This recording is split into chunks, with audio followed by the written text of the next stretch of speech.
There's a book that should not exist, a book whispered about for centuries, hidden away, condemned, and nearly forgotten, not because it was false, not because it was blasphemous, but because the truths it told were too dangerous.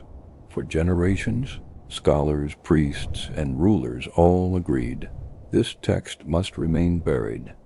Its pages spoke of heavenly beings who crossed forbidden's boundaries, of angels who traded eternity for desire, of knowledge that could unmake creation itself. This is the book of Enoch, and what it reveals about the fallen angels, about what really happened before the flood, changes everything we think we know about the origins of evil. For more than 1,000 years, the book was lost to the Western world, but it wasn't gone. It was preserved in the highlands of Ethiopia. Monks guarded it with their lives, believing it was a sacred testimony, a record of the oldest rebellion in the universe. They copied its words by hand, inked on parchment, made from the skin of goats, written in Ge'ez, the ancient Ethiopian tongue. They knew what they were protecting wasn't just scripture. It was the memory of a war, a celestial conspiracy that began before time itself. According to the book of Enoch, before the great flood, before Noah ever built his ark, there was an event that shattered heaven's order. It began with a group of angels called the Watchers. They weren't rebels at first. They were sent to watch over humanity, to guide and protect them. But what they saw changed everything. They looked down from the heights of heaven and saw the daughters of men.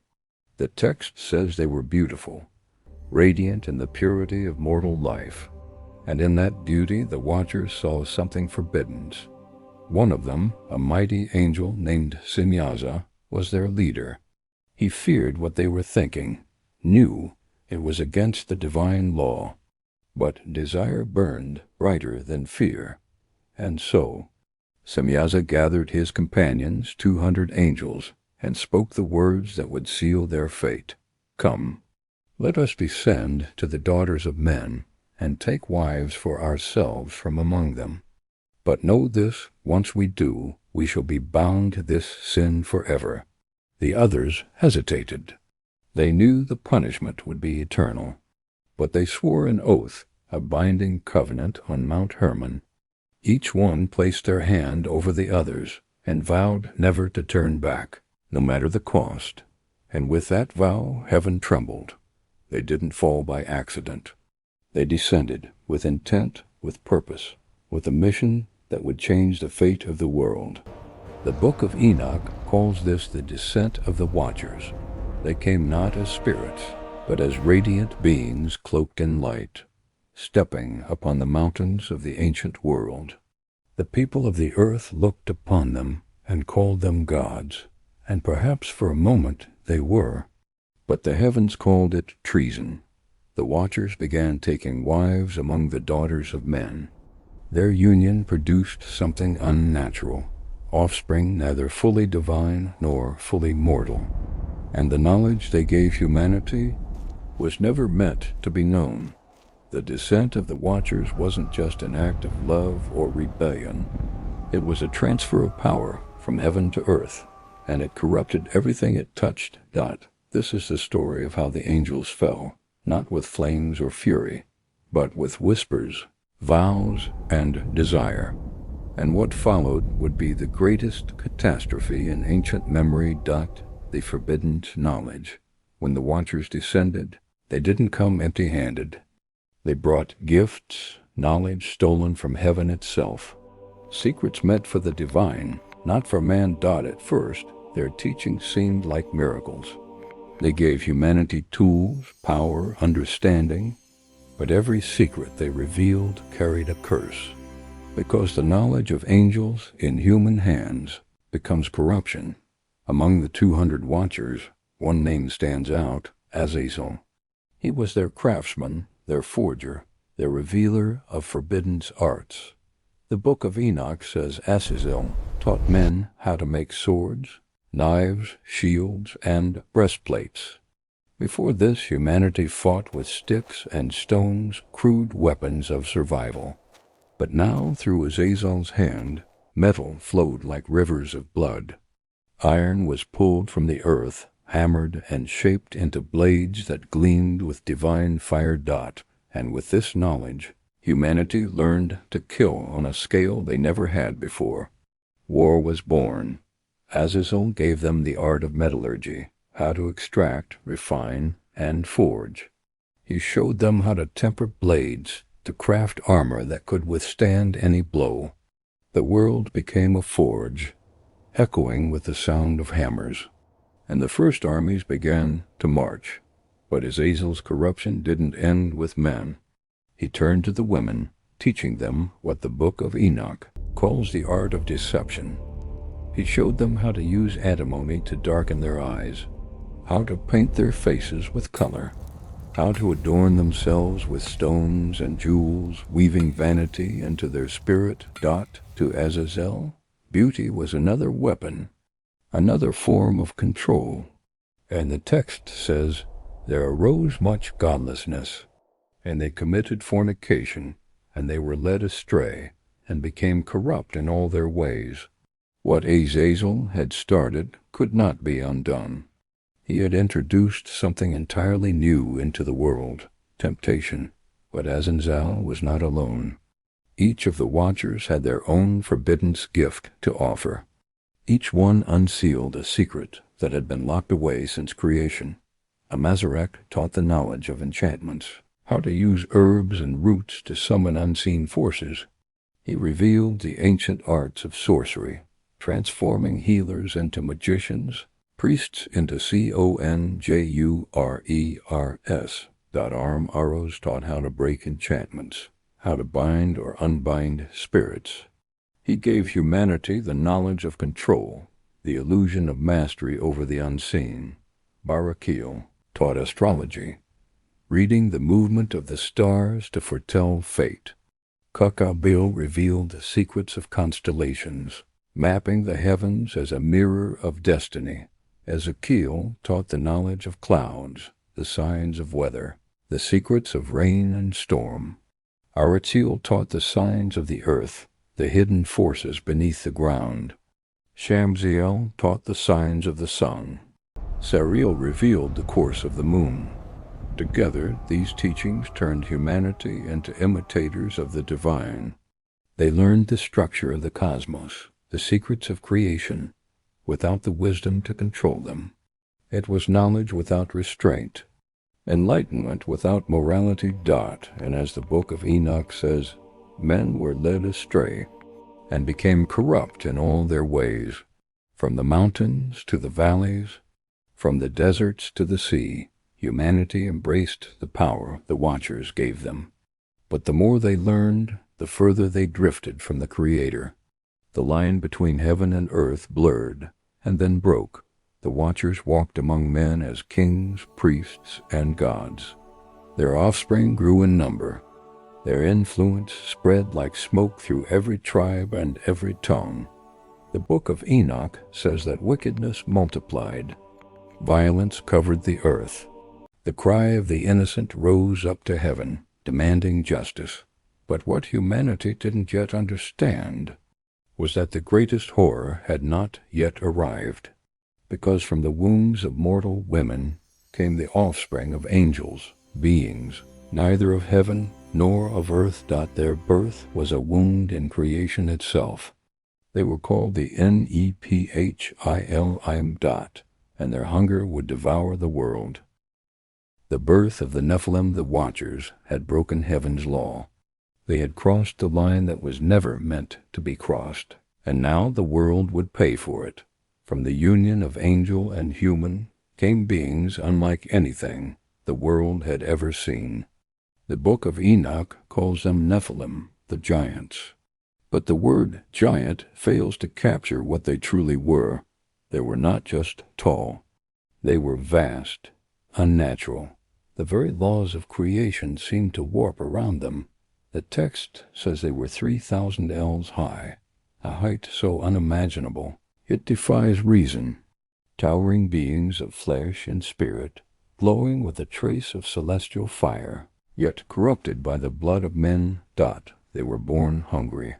Their bodies demanded more than the earth could give, and so they began to consume. At first, they devoured the food of men, crops, fruit, grain, cattle. But their hunger grew. When the produce of the earth could no longer sustain them, they turned to the animals. They hunted every creature that walked, swam, or flew. Nothing was safe. And when the animals were gone, they turned on humanity itself. The book of Enoch says, "They began to sin against birds and beasts and reptiles and fish, and to devour one another's flesh and drink the blood." The Nephilim's hunger was not only for food, it was for dominance. They enslaved mankind, forcing humans to serve them, to build for them, to die for them. The world became their playground and their prison. The earth groaned under their weight. Mountains cracked where they walked. Rivers shifted courses.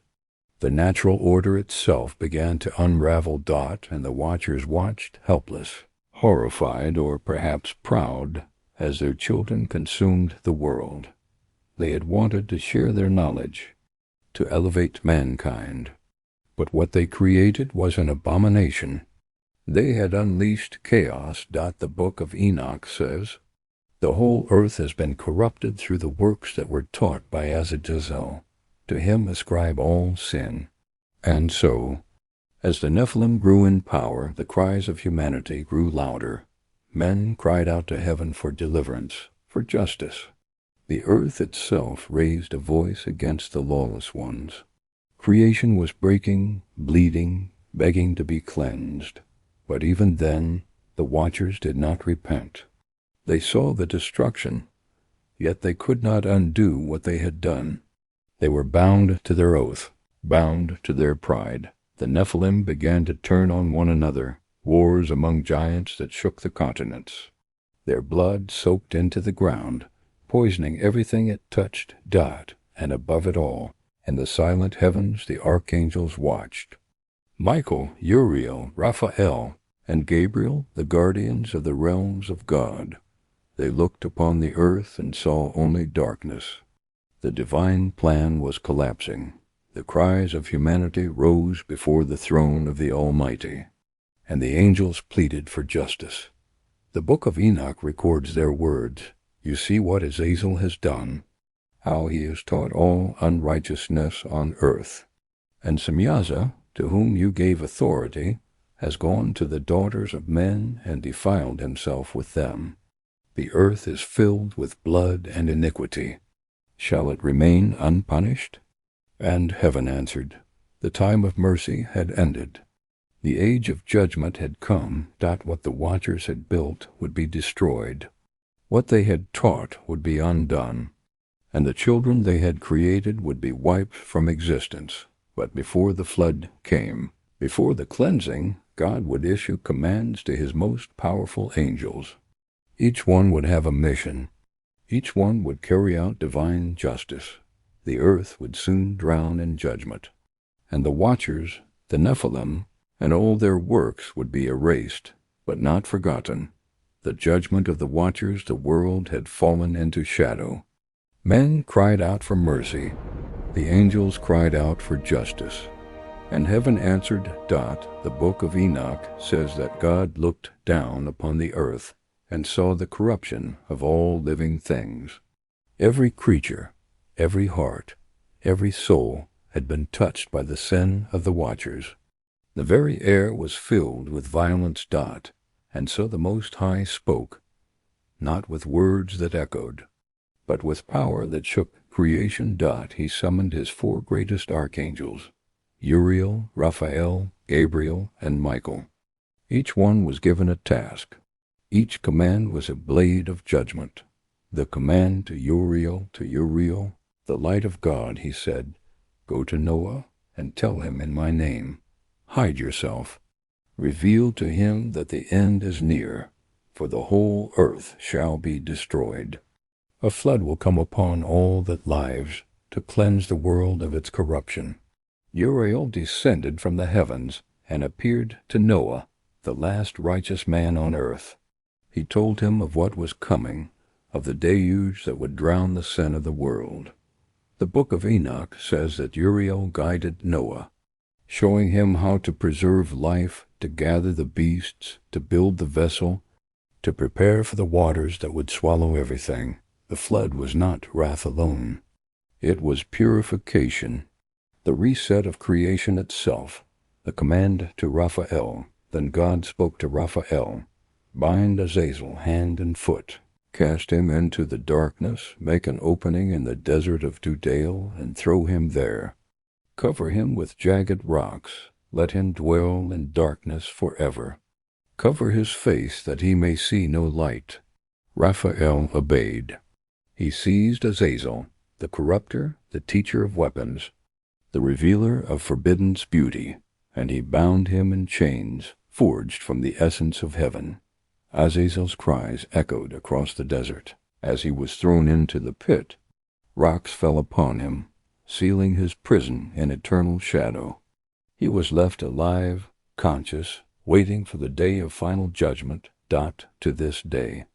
Ancient tradition says that Judea remains a cursed place, a wasteland where even the wind will not rest, for it remembers the one who lies beneath. The command to Gabriel. Then God turned to Gabriel. "Proceed against the bastards and the reprobates, against the children of fornication. Destroy the children of the watchers from among men. Send them one against the other, that they may destroy themselves in battle, for length of days shall they not have." Gabriel descended like a storm. He raised his hand, and the Nephilim turned their swords upon one another. The earth shook as giants fell. Their roars turned to screams, their power to ruin. The same violence they had taught humanity was now turned inward. The Nephilim destroyed each other until none remained. Their blood stained the soil, and from their bodies rose the spirits of the Rephaim, restless souls that would haunt the world forever. The book of Enoch says these spirits became the wandering demons of the earth, forever bound between life and death, never again to find peace. The command to Michael finally.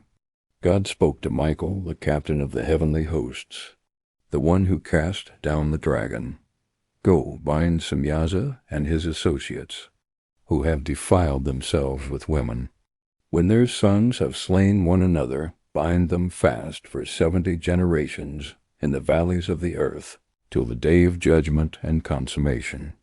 Then cast them into the abyss of fire forever." Michael descended with power beyond imagining. The watchers, once radiant beings of heaven, now trembled in the dust. They saw their children dying, their empire collapsing, their light fading. They begged for forgiveness, but heaven was silent. The book of Enoch records that Enoch himself, the great-grandfather of Noah, was sent as a messenger between the watchers and God. The watchers pleaded through him, "Let us find mercy. Let us be freed from our sin." But the answer came, "You shall have no peace. You shall see the destruction of your beloved ones, and you shall have no petition on their behalf. For you have taught men to sin. Your judgment shall never cease." Michael bound them in chains of iron, deep beneath the mountains and valleys of the earth, a prison so far below, no light could reach it. There they would remain, watching in silence as the floodwaters began to rise, and so it began. The rain fell for 40 days and 40 nights. The fountains of the deep broke open, and the world was washed away. The screams of the dying mingled with the roar of the waters.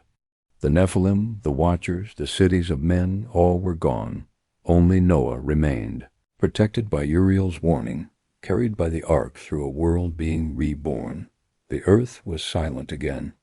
The corruption had been purged, but beneath the waters, in the deepest darkness of the earth, the watchers waited, bound in chains, counting the generations until their final judgment. The great flood. The day the earth was reborn, the judgment had been spoken. The watchers were chained. The giants were at war. and the earth itself was dying. But the final act, the cleansing, was yet to come. It would not be done by fire nor by sword, but by water, the oldest force of creation. For centuries the heavens had been silent. Now they began to weep. The book of Enoch says the earth cried out for justice, and God answered with the floodgates of heaven. As the watchers watched from their prisons beneath the mountains, a new sound filled the air, the roar of unending rain. It began slowly, a whisper on the wind, then a torrent, and a deluge. The sky was no longer blue. It was black, a churning ocean above the world. Lightning split the clouds. The sea rose to swallow the land. Among the chaos, a single vessel endured, a wooden ark, built by a man who had listened when the rest of the world laughed. Noah, a man perfect in his generations, a man whose blood was untainted by the watchers. As the waters rose, so too did his ship, carrying the last spark of humanity. Every heartbeat inside that ark echoed like the ticking of a new beginning. The floodwaters did not simply drown, they erased every trace of the Watchers' empire, every monument, every city built by their corrupted wisdom, was buried beneath the waves. The Nephilim fought the rising sea, their roars shaking the heavens, but even giants cannot stand against the wrath of God. The waters kept rising until the highest mountains were gone, until only silence remained. The world was cleansed. The rebellion of heaven had been undone, but at a terrible cost. For 40 days and 40 nights the flood raged, and then slowly the waters began to fall. The world exhaled. The clouds broke, and the sun returned, pale, fragile, and new. When Noah stepped out of the ark, he did not step onto the same earth. It was reborn, a graveyard of the old world beneath his feet. God made a covenant, a promise sealed in light and water. Never again would he destroy the world by flood, but never again would angels be allowed to walk among men. The watchers remained imprisoned, bound until the final judgment. Their children, the Nephilim, were gone, but their spirits, the book of Enoch says, did not die. They became something else, something unseen. The restless shades that would haunt mankind, whispering in the shadows, feeding on fear. And so, though the world had been cleansed, its memory still carried the scars of the past. The blood of the giants still runs in the dust. The echoes of the watchers still call from beneath the mountains. And humanity, once again alone under heaven, began to build, to forget, and to dream. But deep in the earth, where the chains of the watchers still glimmer in eternal darkness, a question remains. What if they rise again? The watchers, when heaven fell to earth,